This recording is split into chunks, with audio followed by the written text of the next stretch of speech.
What up, cool kids? So here's the thing about the Reaper bones. They've been making these for a while now.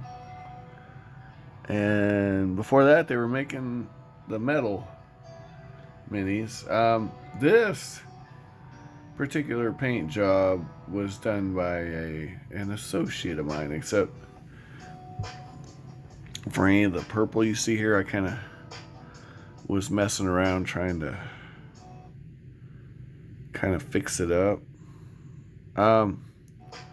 But yes, Michael, one of my gamers, decided to, paint up this lovely miniature Goroloth. Yeah, I believe from Bones 1. Could have been Bones 2. I don't know for sure.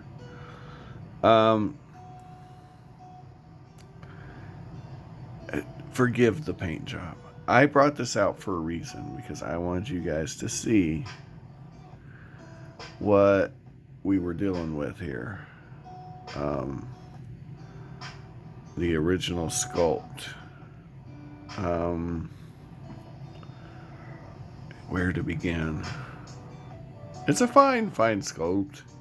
I'm sure it'd be much better with a better paint job, which, I may endeavor to do at some point. What is it? Well, it's not an aboleth, because that would be patent pending stuff.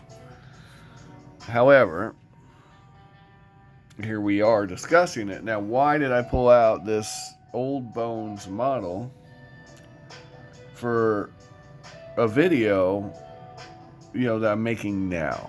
Well, it's not a painting tutorial, obviously. Oh no, we're going to be checking out something made in 2020.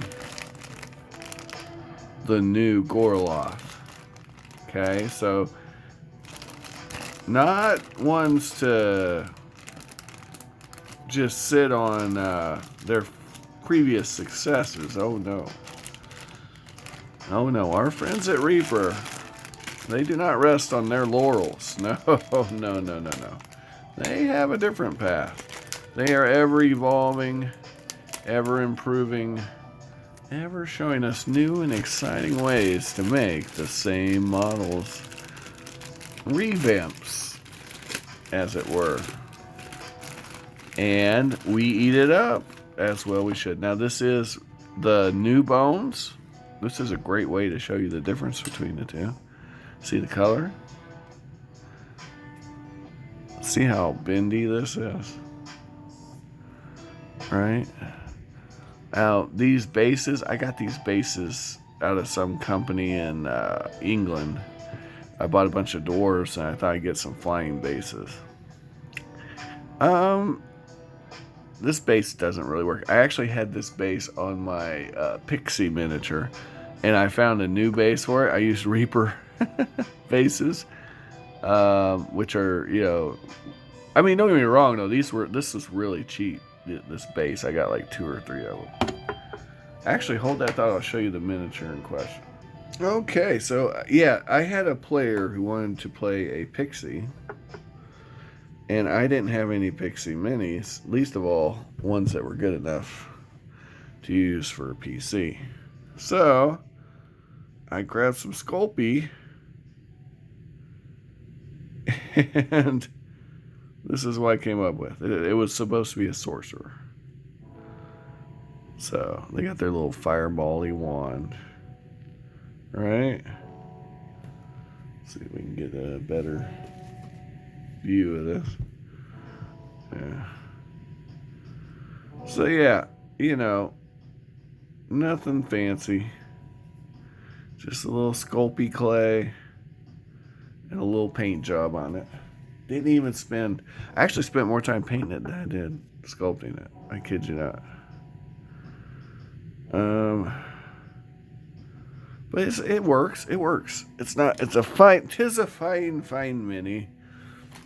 You know, it's not anything I would submit or anything, but um, I I have never been horrible at arts and crafts, guys. I've never taken the time to master it or anything, but I do have a knack for it.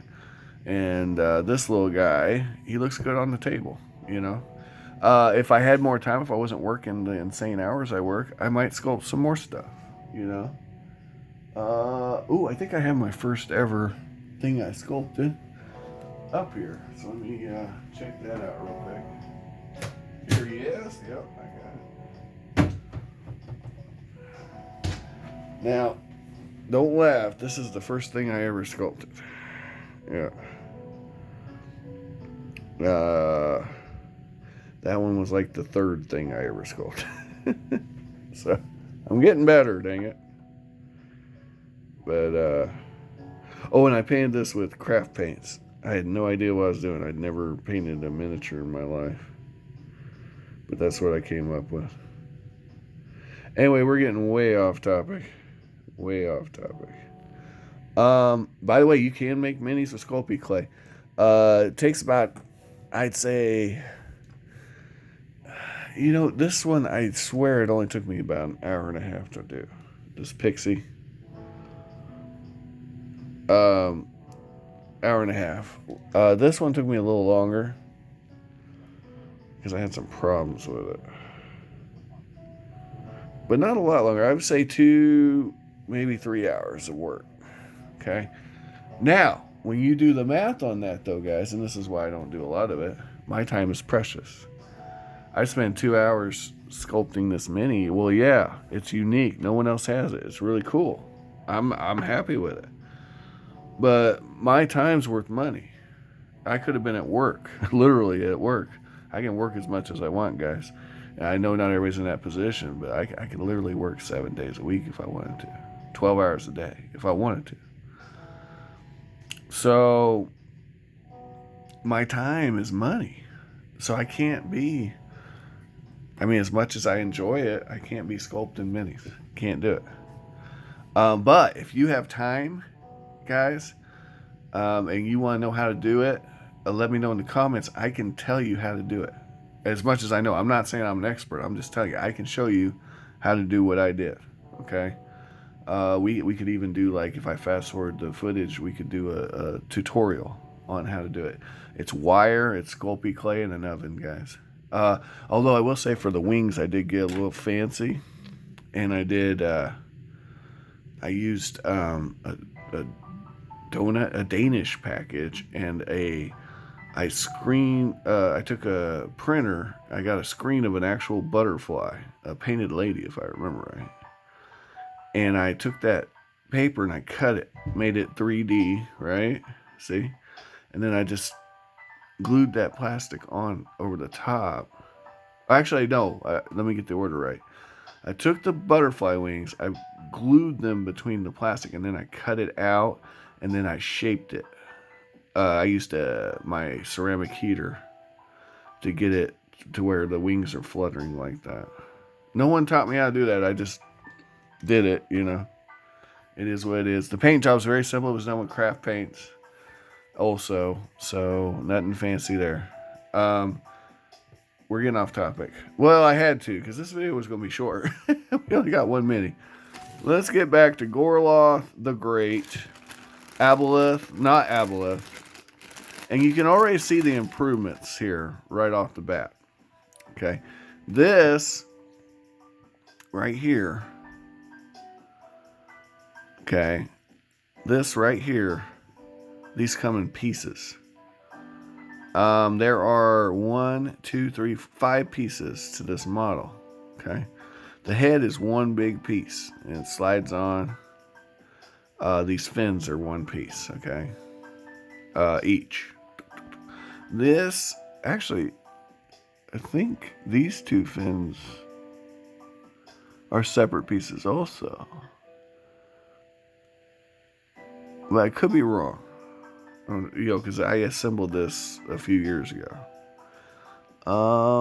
What year was this made? 2014? Maybe look real close here. 2012. Looks like a 2012 to me, guys. So it might have been 2013, but it looks like a 2012. So, hey, guys, I'm hungry. Feed me, Seymour. Ah, you bloody wanker. Ah, okay, anyway. So, this is the base for the new Goroloth. The fins are already on it. Okay, all these fins, they're already there. Notice they stuck with the 3 tail fin. See that? And they made the tail fins more pronounced. They're bigger. And they kind of toned down the... Okay, this must go into the base. So, they've got his fins going into the base. Or her. I'm not sure if it's male or female. So this has to go this way. Like this. And that means this is going here. Which means the head has to hook to the base too. See that? Or the tentacles or whatever comes next. So this is what you're looking at. So you're not going to have a dynamic flying base, but that also, it has motion and fluidity to it. So the pros and cons, guys, depending on what you're looking for. Also, you can have both of these models. They are both available. So you can literally have a 2 Aboleth tag team.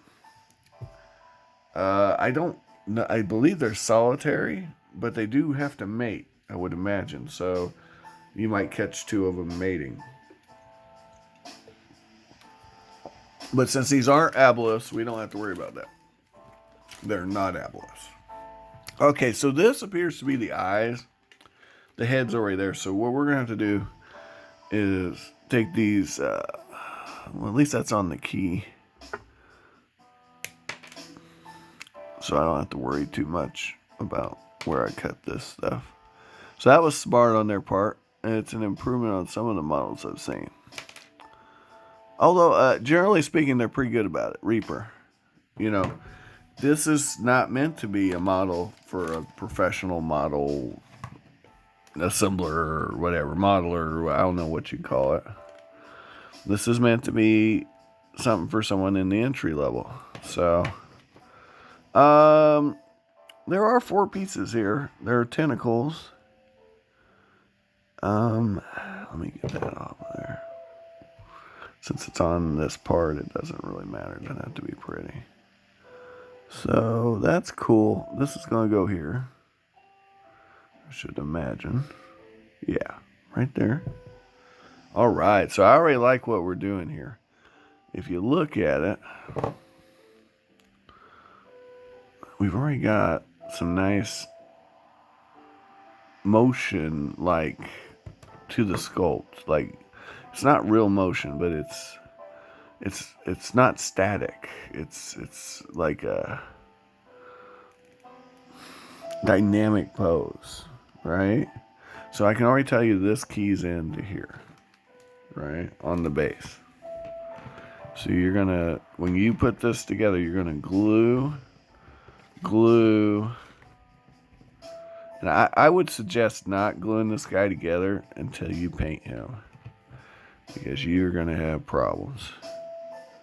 So that's a pro and a con. If you didn't know that, or if they sell this pre-assembled, they're gonna have problems.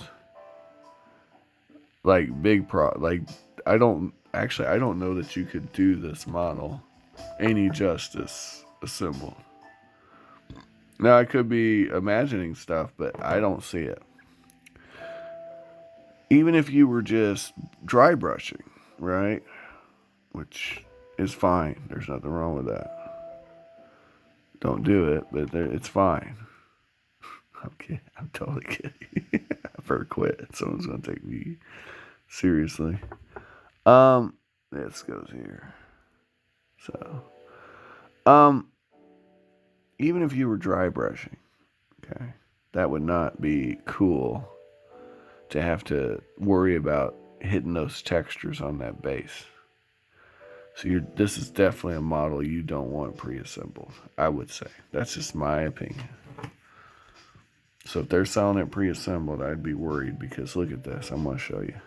Now, I got to tell you, they don't do that, because all the models that you're going to have in these kind of poses come in pieces. And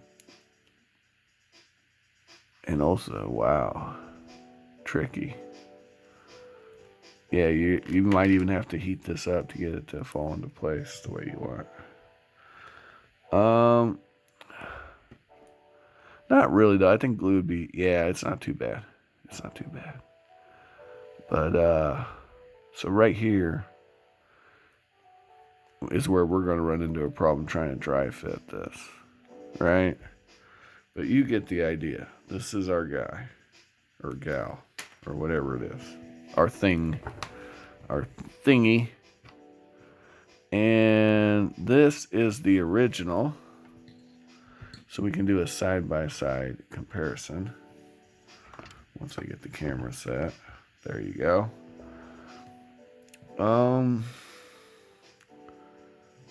So you can see the advantage already of this new sculpt.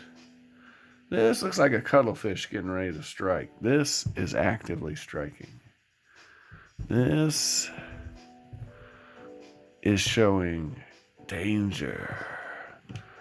Danger is here. This is dangerous, right? If my Pixie's flying towards this thing, it's definitely more worrisome than this. So, I mean, my Pixie's going to have a field day with this thing. That's just an appearance. Now, we don't know what the dice rolls are going to be. I would say both are perfectly acceptable. This is definitely an improvement, but there are negatives, okay? This model, I would assemble. It did come in pieces, though. I could assemble this model before it was painted and be fine. This model, I don't suggest that. I sincerely believe, even if you are just dry brushing and doing washes and just a real basic paint job, I would recommend painting these tentacles and painting this base before you do it. Now, the body, you can probably get away with, right? Because you only got 2 points of contact, here and here, right? You might pull that off. I still don't like it, because unless you don't care about that bottom of these fins, I don't like it. I think you should paint this first, separate from the base. Then you put it on the base. That would be my suggestion. That's just, me looking at it, giving my 2 cents worth. Guys, I hope you enjoyed the video. We don't want to go too long here. But, I mean, this thing is... Let me get that highest tentacle real quick for you. This was the height of it. The height of its powers. So we'll put it on there and pretend like we're doing an accurate measurement, okay? This thing is about 6 millimeters tall at the highest point, unless that tail's a little... Oh, the tail's a little taller. Go about 7. If you heated this up and maxed it out, 8 centimeters, okay? The tail is actually taller. All right, and then 3 1/4 inches, roughly, at the tail. The tail is where the goodness is, guys. All right, anyway, have an amazing day. Hope you find all the miniatures of your dreams while you're awake. And be safe out there, guys. Which one's the male and which one's the female in this scenario? I don't know. Find all the miniatures of your dreams.